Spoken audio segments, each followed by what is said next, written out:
గజం కేవలం 23,000 రూపాయలతో 165 గజాల భూమి కేవలం 38 లక్షలు మాత్రమే. నమస్తే, వెల్కమ్ టు సుమన్ టీవీ. ప్రస్తుతం మనతో పాటు ఉన్నారు ప్రముఖ పొలిటికల్ అనలిస్ట్ చంద్ర శ్రీనివాస్ గారు. నమస్తే శ్రీనివాస్ గారు. నమస్కారం అండి. శ్రీనివాస్ గారు, ఏపీ రాజకీయాలు రోజుకో మలుపు తిరుగుతున్నాయని మనం చూస్తూనే ఉన్నాం. నిన్న గుంటూరు వేదికగా రాజకీయం తిరిగితే ఈ రోజు గోదావరి జిల్లా చుట్టూ ఈ రాజకీయం తిరుగుతుంది. ముఖ్యంగా ఉభయ గోదావరి జిల్లాల్లో కాకినాడను ప్రముఖంగా చూడొచ్చు. ఎందుకంటే అక్కడ ఉన్న ఎమ్మెల్యే చంద్రశేఖర్ రెడ్డి గారికి, పవన్ కళ్యాణ్ గారికి జరుగుతున్న ఇష్యూ నేపథ్యంలో హాట్ టాపిక్ అయిపోయింది, రైట్? సో ఈ నేపథ్యంలో నిన్న అంబటి రాయుడు గారు మీటింగ్ ఇదైతే ఇవాళ పొద్దుటి నుంచి హాట్ బ్రేకింగ్ అవుతుంది. ముద్రగడ పద్మనాభం గారిని జనసేన నేతలు కలిశారు, టీడీపీ నేతలు, సీనియర్ నేతలు కలుస్తున్నారు. సో ఈయన కూడా జనసేనలో వైపే చూస్తున్నట్టుగా కూడా వార్తలు వస్తున్నాయి.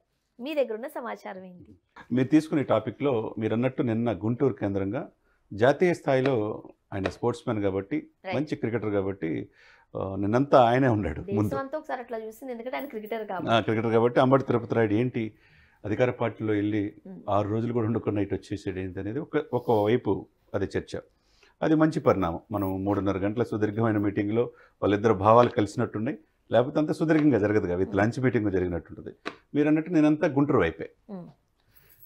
ఈరోజు మీరు అన్నట్టు ఉభయ గోదావరి జిల్లాల చుట్టూ, ముఖ్యంగా కాకినాడ కేంద్రంగా ముద్రగడ గారు, ఎందుకంటే ఆ జిల్లాల్లో ఆయన కాపు ఉద్యమ నేతగా ఎవరు అనుకున్నా కాదనుకున్నా ఆయన ఒక అగ్రనేత, కాపుల్లో ఒక పెద్ద.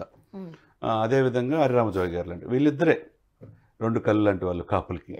అటువంటి సమయంలో ఈ రోజున నిన్న బొలిశెట్టి శ్రీనివాస్ గారు మీరు అన్నట్టు జనసేన నాయకులు వెళ్ళి కలవటం, ఆయన ఆహ్వానించటం. అంటే బొలిశెట్టి శ్రీనివాస్ గారు అంటే చాలా కీలకమైన వ్యక్తి జనసేన పార్టీలో. ఆయన ఒక లెటర్ ఏదో పంపించాడని చెప్పేసి ఇప్పుడు ఉదయం నుంచి ప్రధాన ఛానల్స్లో వస్తుంది. ఆయన కూడా కలవబోతున్నాడు పవన్ కళ్యాణ్ గారు అని చెప్పేసి పరిణామాలని. ఇది ఒక మంచి శుభపరిణామంగా భావించాలి. ఏదన్నా అనుకోకుండా మొన్న ద్వారంపూడి విషయంలో వైసీపీకి అనుకూలంగా మాట్లాడేది కాపుల్లో తీవ్ర వ్యతిరేకత వచ్చింది. అంటే ఇప్పుడు అదే విషయం కదా, ముద్రగడ పద్మనాభం గారు డైరెక్ట్ గానో ఇండైరెక్ట్ గానో వైఎస్ఆర్సీపీకి సానుకూల పరుడు అనే ఒక ముద్ర పడింది. ఈ టైంలో ఈ రాజకీయ నేతలందరూ వస్తూ ఉండేసరికి మళ్ళీ ఏం జరగబోతుంది? డెఫినెట్గా ఇక్కడ ఏంటంటే పవన్ కళ్యాణ్ గారు ఏమనుకుంటున్నారంటే, పవన్ కళ్యాణ్ గారు ఏంటి వ్యూహాలు తెలియవు, ఆయన రాజకీయాలు ఎక్కడ గెలవలేదు అని అనుకుంటున్నారు కదా. ఆయన వ్యూహాల్లో ఎవరు అంతుపడతలా. ఇప్పుడు నేను రాజకీయాల నుంచి దూరంగా ఉంటున్నా అని చెప్పి వైఎస్ జగన్మోహన్ రెడ్డి గారి చేత టవలేయించుకున్న వ్యక్తి 6 రోజుల్లో అతను నచ్చకొచ్చి ఈయన విధానాలు నచ్చి వాళ్ళ ఫ్యామిలీ అంతా వెళ్ళి ఒక్కసారి పవన్ కళ్యాణ్ కలువు అని చెప్పి ఫ్యామిలీతో పాటు మిత్రులు చెప్పారు. దాంతోపాటు పవన్ కళ్యాణ్ గారు ఒకసారి రమ్మని చెప్పి అన్నాడు. అప్పుడు తన ఒపీనియన్ మార్చుకున్నాడు. ఆయన చెప్పారు కూడా, నేను ఒక స్టేట్మెంట్ ఇచ్చారు, నేను ఏదైతే ప్రజలకు సేవ చేయాలని అనుకుంటున్నానో అది వైఎస్ఆర్సీపీలో ఉంటే అయ్యే ఛాన్సెస్ లేవు అని నాకు అర్థమైంది కాబట్టి బయటకు వచ్చానన్నారు. బయటకు వచ్చాడు. అది నచ్చిన విధంగా ఆయన రాజకీయాల నుంచి పూర్తిగా వెళ్ళిపోతారని అనుకున్నారు. కానీ అది పక్కన పెడితే మంచి మీటింగ్ జరిగింది. ఇక్కడ మనం చూడాల్సింది ఏంటంటే అతను వ్యూహాలకి పదులు పెడుతున్నాడని అనుకోవాలి. ఎందుకంటే కులాలు కలిపే సిద్ధాంతంలో ఆయన ముఖ్య సిద్ధాంతాలు, జనసేన సిద్ధాంతాలు కులాలు కలిపే సిద్ధాంతం. ఆ కులాలను సంఘటిత చేయడంలో ముందు పెద్దన్న పాత్ర పోషించమని కాపులకి ఆయన ఇండికేషన్ ఇచ్చాడు. యాశించే స్థాయి నుంచి శాసించే స్థాయికి రమ్మన్నాడు. అవసరమైతే ఒక మెట్టు దిగి మిగతా కులాలు కలుపుకోమన్నాడు. ఆ విధంగా 100% సక్సెస్ అయ్యే దిశగా భావిస్తున్నారు. ఎవరైతే శత్రులుగా భావించి గతంలో చంద్రబాబుని ఆ రోజు సపోర్ట్ చేయలేదు, చిరంజీవి గారికి ఈరోజు పవన్కి సపోర్ట్ చేయలేదని ముద్రగడని అంటున్నారో, అదే ముద్రగడ గారి దగ్గరికి తన బృందాన్ని పంపడం ఒక మంచి పరిణామంగా భావించాలి. ముఖ్యంగా రాజకీయాలు కులాలకు అతీతంగా, మతాలకు అతీతంగా జరగాలి, రాజకీయాలు ఉండాలి అని అంటూ ఉంటారు. కానీ అది చాలా కష్టమైన విషయమే. అంటే రాజకీయాలని, కులాలను, మతాలను మనం సెపరేట్ చేయలేం. ఓటు బ్యాంకింగ్ అనేది చాలా ఇంపార్టెంట్. అందులో ప్రముఖ పాత్ర పోషించేవే ఈ కులాలు, మతాలు. సో పవన్ కళ్యాణ్ గారు ఎప్పుడూ చెబుతూనే ఉంటారు, ఏదైతే ఈ సామాజిక వర్గం ఉందో వాటన్నిటిని ఒకే తాటిపైకి తీసుకురావాలి, రైట్? వీళ్ళందరినీ గ్యాదర్ చేయాలి. ఏదైతే వైఎస్ఆర్సీపీ వ్యతిరేక ఓటు ఉందో దాన్ని ఛానల్ ఇవ్వకూడదని కొన్ని ప్రతిష్టాత్మకంగా కొన్ని డెసిషన్స్ తీసుకుని సైలెంట్గా పని చేసుకుంటూ పోతున్నారు. ఈ అంశాన్ని కూడా మనం ఇలానే చూడొచ్చా, ఈ కేటగిరీలోకి చూడొచ్చా? డెఫినెట్గా కదండి. ఇప్పుడు కులాల మధ్య చిచ్చు ఉంటే single largest community in the state of Andhra Pradesh 25 నుంచి 27% కాపులు ఉన్నారు. కాపు, తెలగ, బలిజలు. మరి వాళ్ళకి ఎందుకు రాజ్యాధికారంగా దూరంగా ఉంటున్నారు అంటే ఆయా రాజకీయ పార్టీలు పావులుగా ఉపయోగించుకొని ఓటు బ్యాంక్ ఉపయోగించుకున్నారు తప్పితే వాళ్ళ చిరకాల కోరిక రిజర్వేషన్స్ ఇవ్వట్లా, వాళ్ళు ఆర్థికంగా ముందుకెళ్ళడానికి అవకాశం ఇవ్వట్లా, వాళ్ళు రాజకీయంగా ఎదగనిట్లా. ఆ పాయింట్ ఆఫ్ వ్యూలో ఒక మంచి ప్రయత్నం ఏం చేశాడంటే, మీరు యాశించే స్థాయి నుంచి శాసించే స్థాయికి రమ్మని చెప్పాడు. ఓ పొట్టు విడుపులు ఉండాలా, మీరు కొద్దిగా ఆవేశం తగ్గించుకొని మీరు మిగతా కులాలను కలుపుకొని పోండి అన్నాడు. ఆ దిశగా సంఘటితం అయిపోయారు, సాలిడ్గా వన్ సైడ్ అయిపోయారు. ఆ విషయంలో ముద్రగడ ద్వారంపూడికి సపోర్ట్ చేసే తల్లికి రివర్స్ అయిపోయారు కాపులు. ఇప్పుడు ఆయన కూడా, ఎందుకంటే ఆయన కూడా పెద్ద మనిషి, అనుకోని పరిస్థితుల్లో అప్పుడు సపోర్ట్ చేయాల్సి వచ్చింది. ఇప్పుడు ఆయన అవసరం కూడా ఉందని చెప్పి ఆయన ఆహ్వానించడం మంచి పరిణామం. ఈరోజు నాకు తెలుస్తున్న ఇన్ఫర్మేషన్ ఏంటంటే నాగబాబు గారు, మనోహర్ గారు ఆయన వెళ్ళి కలిసి ప్రత్యేకంగా ఆహ్వానిస్తున్నట్టుగా తెలుస్తుంది. అదే కనుక జరిగితే ఈ యొక్క జనసేన పార్టీకి సరికొత్త రాజకీయం చూస్తుంది. అదే విధంగా గొప్ప విషయం ఏం చెప్తున్నా, మీ సోమన్ టీవీలో చెప్తున్నా, మొన్న నేను అంబటి తిరుపతి రాయుడు చెప్తుంటే మీరు అంతగా పట్టించుకోలేదు.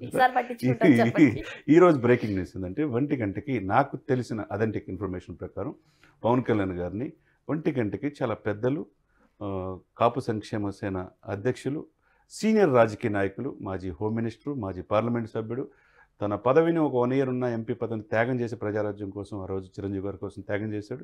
ఈరోజు 8 పదుల వయసులో అహర్నిశలు పవన్ కళ్యాణ్ గారిని సీఎం కావాలని ఒకే ఒక కోరికతో బడుగు బలహీన వర్గాలకు 88% సప్రెసర్ గ్రూప్స్కి ప్రతినిధిగా ఈయన రావాలి అని చెప్పి పోరాడుతున్న ఆ గొప్ప వ్యక్తిని ఈరోజు పవన్ కళ్యాణ్ గారు కలవబోతున్నారు. ఎవరా వ్యక్తి? హరిరామజోగి గారు. ఈరోజు ఏటీవీలో రావట్లేదు, ఒక ముద్రగడ గారిని చూపిస్తున్నారు కదా, ముద్రగడ గారిని కలుస్తుంది, నాగబాబు గారు, మనోహర్ గారు కలుస్తున్నారు తెలుస్తుంది. ఈ రోజు 1 గంటకి ఆయన ఆల్రెడీ పాలకొల్లు నుంచి బయలుదేరాడని తెలిసింది. 1 గంటకి పవన్ కళ్యాణ్ కలవబోతున్నారు. అంటే అర్థం చేసుకోండి, అంటే మొన్న హరిరామజోగి గారు లెటర్ రాశాడు. ఏం రాశాడు? లోకేష్ బాబు స్పందించిన తర్వాత సీఎం చంద్రబాబు నాయుడు గారు అంటాం, ఇది పరిస్థితి అని చెప్పి రాశాడు. ఆయన కోరిక ప్రకారం గౌరవంగా సీట్లు 60-70 జనసేనకు రావాలనుకుంటున్నాడు.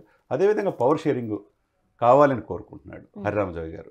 అంటే కాపుల్లో ఒక మంచి రిప్రజెంటేటివ్గా, ఎటువంటి మచ్చలేని నాయకుడిగా ఉన్న హరిరామజోగి గారిని ఆ రోజున లెటర్ రాయటం, దానికి ఈయన స్పందించి 2 పేజీలు కాపులకి నేను ఎక్కడ భంగం కలిగించను, మీరు వైసీపీకి మాటల్లో ట్రాప్లో గురి కావద్దు, నేను చెప్పిందేనండి, మీకు తప్పకుండా మీ గౌరవానికి ఎటువంటి భంగం కలిగించకుండా పెద్దన్న పాత్ర పోషించేటట్టుగా నేను చూసుకుంటానని మాట ఇచ్చాడు.